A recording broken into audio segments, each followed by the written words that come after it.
Thank you. This really is about hunting, huh? Holy smoke.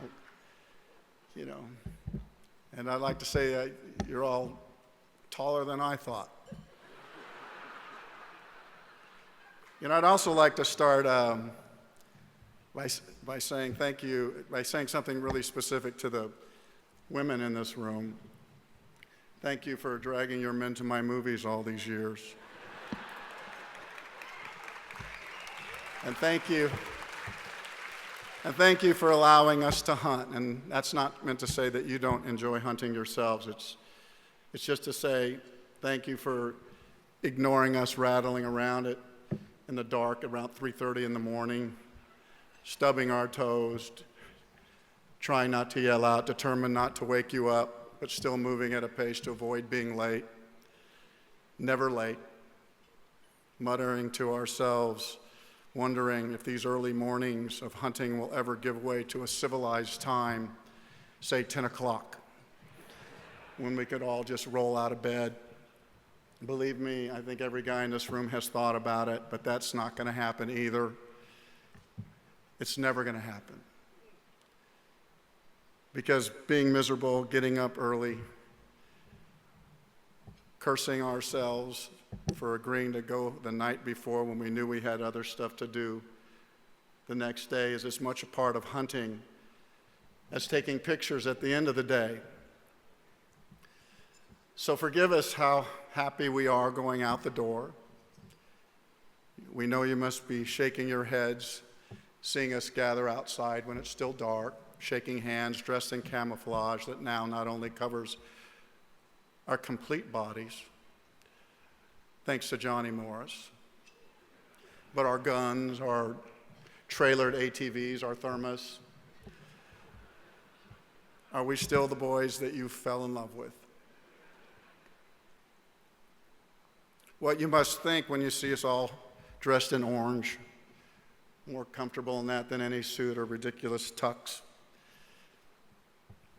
It's impossible to explain the joy we have at that moment, and the getting up part, for as painful as it is, always becomes kind of a distant memory.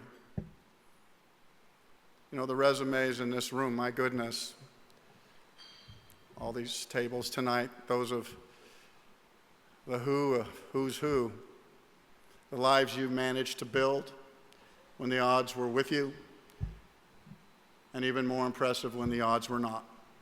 It's something that you can all be proud of for yourselves and for the lives you've carved out for your families. This is definitely a room, and not one I ever really saw myself standing in, quite honestly. The truth is, I stood a better chance of meeting your property managers, running from them as I had to often do, just trying to get a feel for what it must be like, just a taste of what it must be like to hunt in world-class ground. Land that not only looked the part, but delivered. This is a room that individually and collectively could move mountains, build a series of mighty bridges and reservoirs, superhighways, but instead gather here to protect and provide for a small bird that we intend to hunt till our old legs give out. The same as our beloved dogs.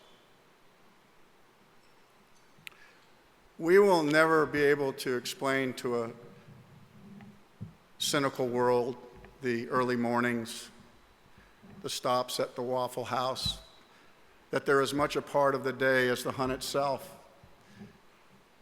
that our gear, dirty and worn, is priceless.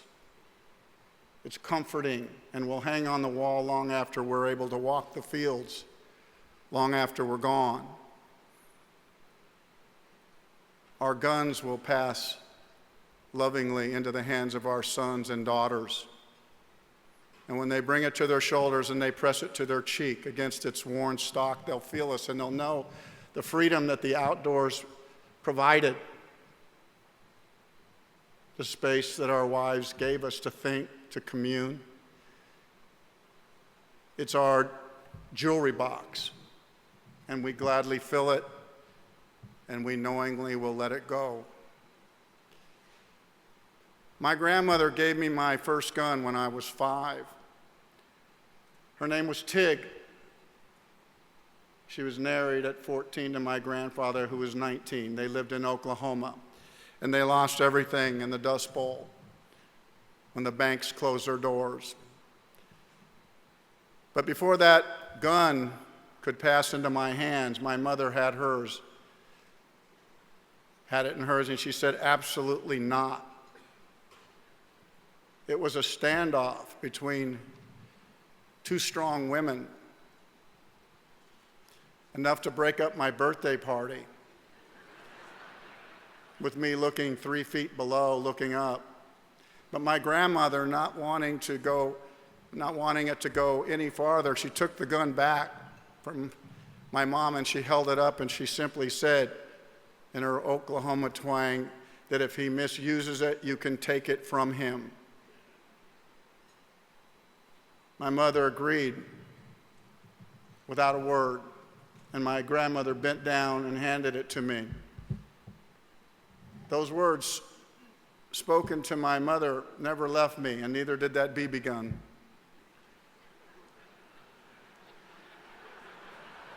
My second gun wasn't really mine, it was my father's.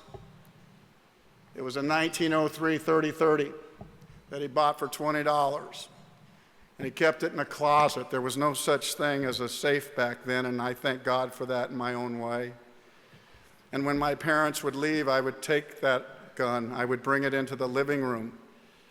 I would lean it back across the couch. It was too heavy for me to hold, and I would aim it at the TV, dropping every bad guy before the hero gave them too much time, which in my mind they often did. I dry fired that 30-30 so much that the night before my father was to leave on a deer hunt to the high Sierras, he realized that the firing pin was broke.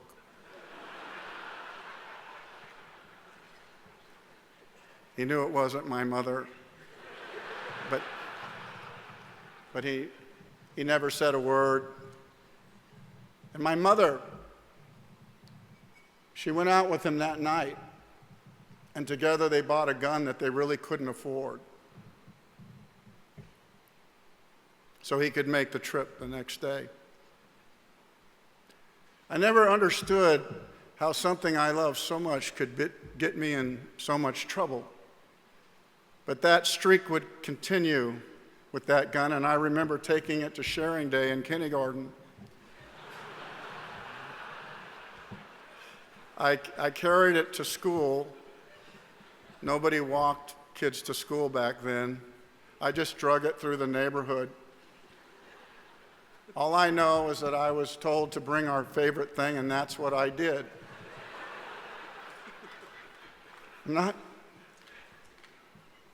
I'm not sure what happened after that, but I remember being sent home with a note pinned on my shirt.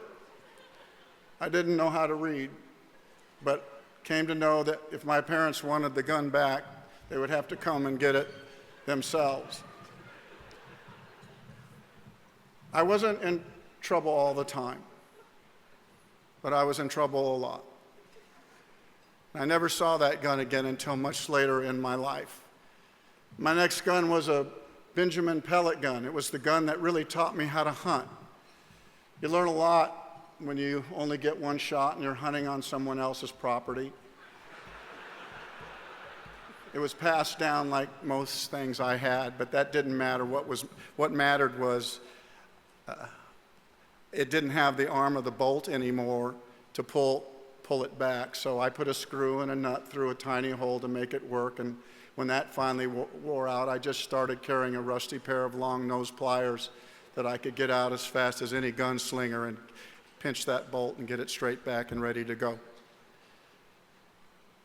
Everything I killed with that gun, I ate. Every skin I took, I tried to sell at school. And that became as big a problem as the 30-30.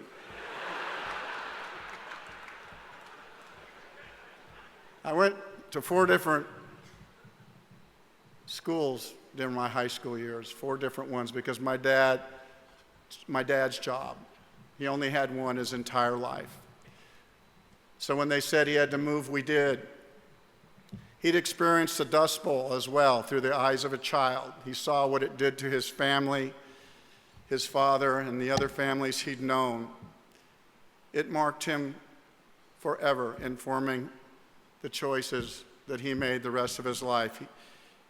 He knew the value of a job and refused to let another man outwork him for his. And he reminded me of it often at a young age, how quickly things could be taken away. He was the kind of man you would want to work for you.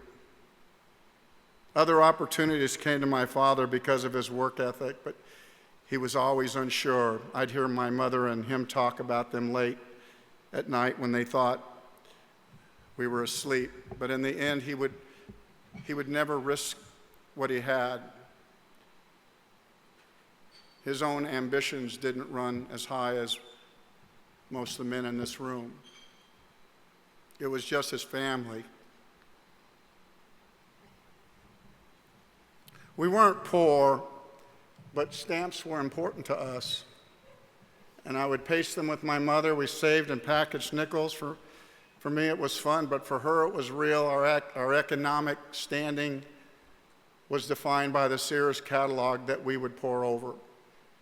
Whatever we wanted seemed to be in there. Whatever we could afford was always the lowest letter.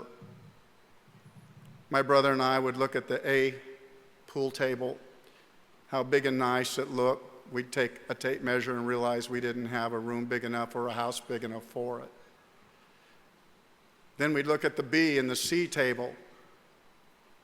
They would never be ours. It would always be out of reach. It would have to be the D pool table, the one that looked like a card table that you could fold up, that wasn't any good. We would never be an A family. Except the day my father bought my mother an A washing machine and dryer. I remember my mother's face as she looked at my dad, and I remember his face the day he bought me my first shotgun.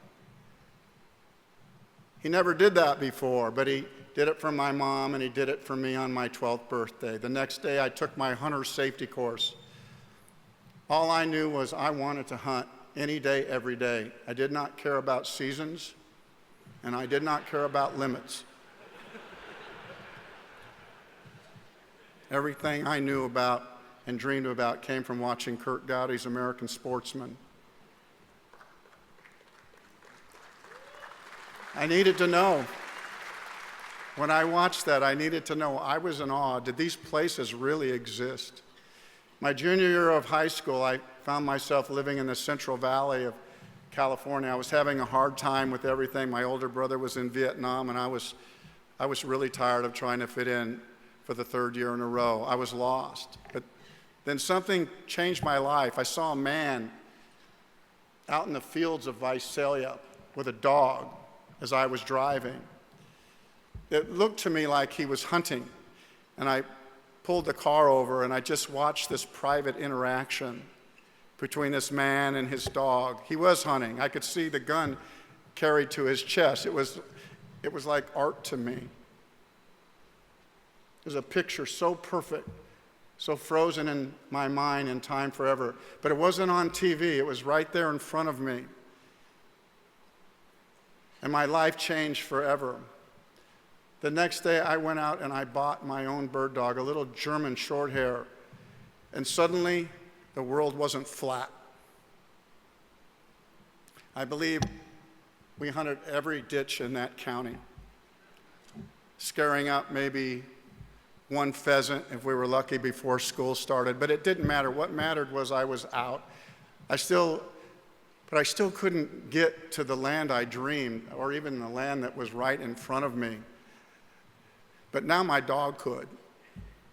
And so apologies to all. I shot more than my share over the fence.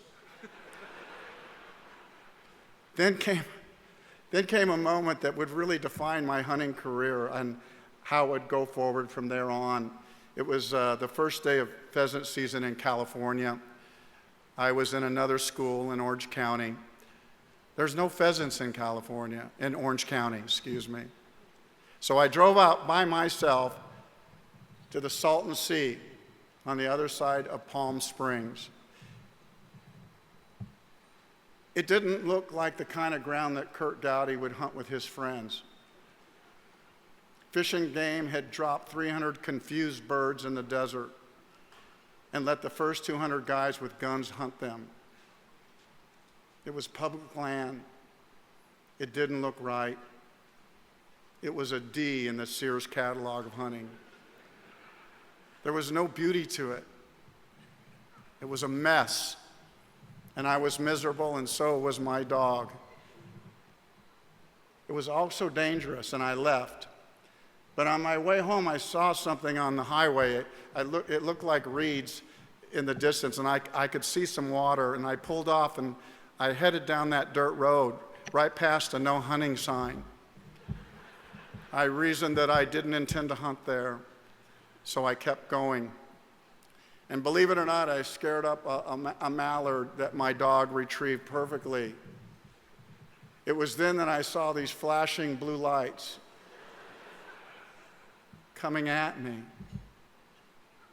I knew what was up at that point, and there wasn't much I could do with that truck bearing down on me. So when he took a dip out of sight coming down that road, I remember taking that duck by the neck and winging it as far as I could without my dog seeing it.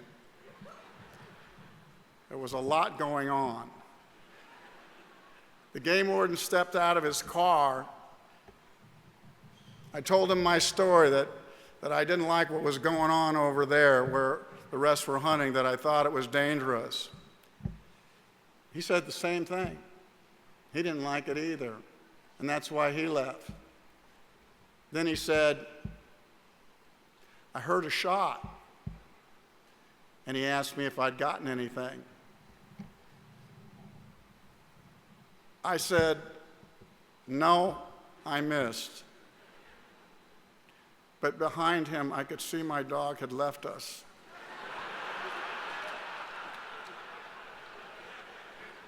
And he was hunting that bird. It was a slow death for me as I watched him go back and forth, everything we had worked on. And when I finally saw him catch the scent, I knew it wouldn't be long before his head would dip and he would come back up with that duck in his mouth, no doubt confused about how it got so far away from where he had dropped it. It didn't take long for him to cover the ground trotting back, but for me it was a lifetime. Before he walked in between us and he dropped it at my feet. There were no words, really. It was impossible for me to be mad at my dog as he looked up. I lost my gun that day, and I had to come back to court to get it. I had to cut school to get back there, and I found myself sitting in a row with a bunch of guys dressed in orange. They weren't hunters. You know what I mean? They weren't. The group around me all had handcuffs on them. All of us criminals there in a row, waiting to go before the judge. I could tell that one of them was looking at me. I was 17. I could feel him leaning out. And then he whispered, "What are you in here for? What did you do?" The rest were now looking at me as well. And I was tired of lying at that point and all the trouble that had caused me. So I just simply said, "I killed a duck and they took my gun." For all I know, these men may have been there for murder. But there were enough laughs that caused the judge to look over. I never looked to my right or left again, but got the thumbs up from all of them as I walked out of court.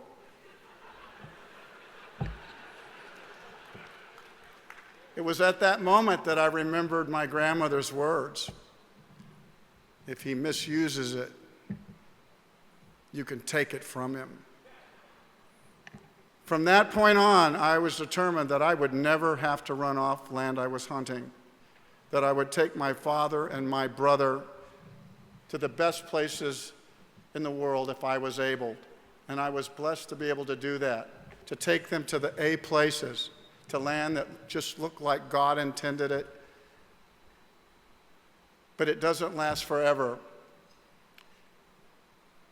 My last hunt with my father was memorable. He couldn't walk the fields anymore. He could only block, and that didn't give us a chance to walk and talk so much of what hunting really is. So I asked the owner if we could go someplace by ourselves. He said there was an electric golf cart back at the lodge that we could take, and he'd seen some pheasants in the orchards, that it was okay to take him in. Of course, orchards are not where you normally hunt, but neither was a golf cart. And that's where we went. My father killed the first 4 he saw, and he did not just kill them, he rolled them. He never even let them get off the ground.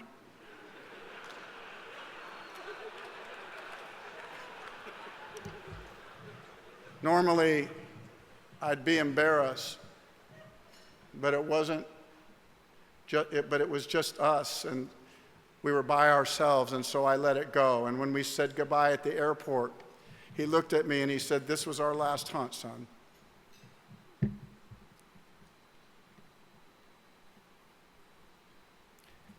And I knew he meant it, and I knew it was true.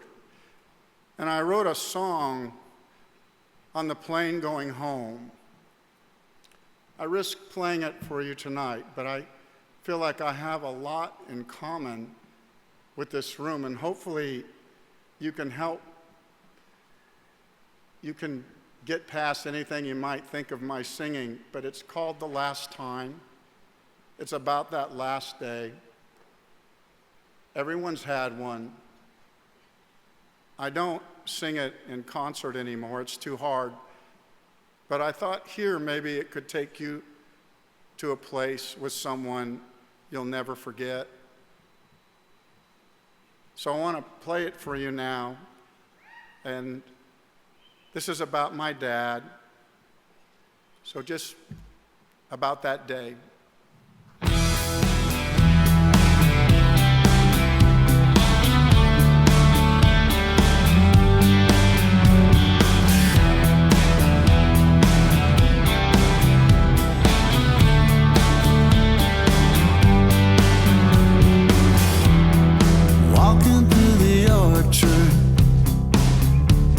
The red leaves fall.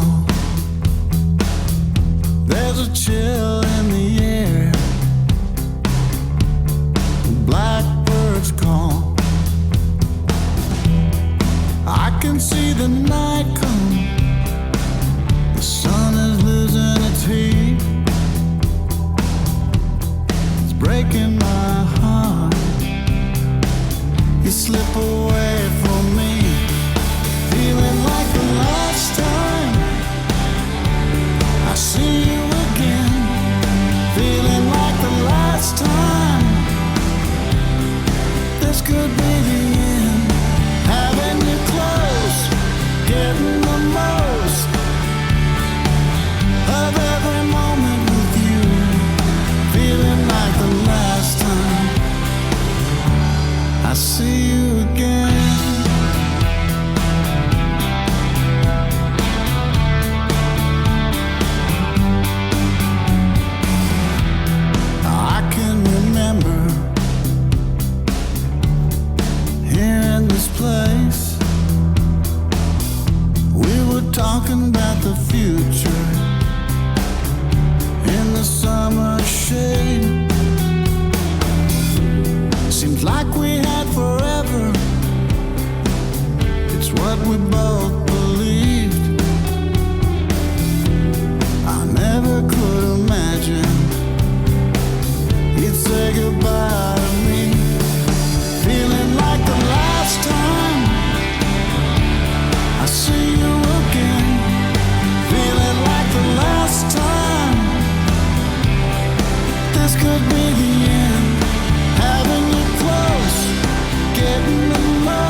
You know, I'm going to end tonight.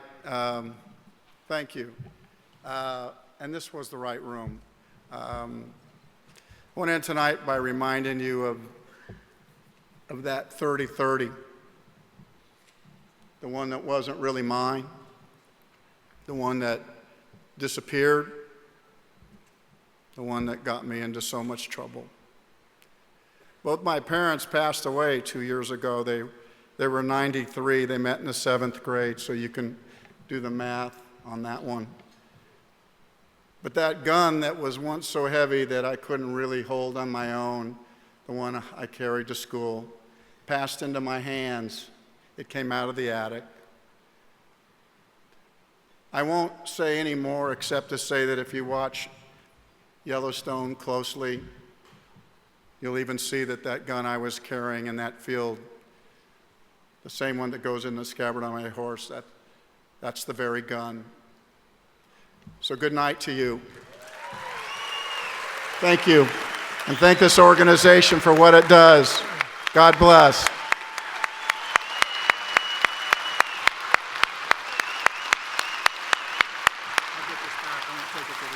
Yes, don't leave. We've got a couple things I want to do here. You can hang with us. Kevin, thank you so much. I want you to walk right up here. We do this every year. And I want you to look over here to your left. And on the count of 3, on the far end, we're going to drop the banner here. On 3, 2, 1, let's reveal. There we are.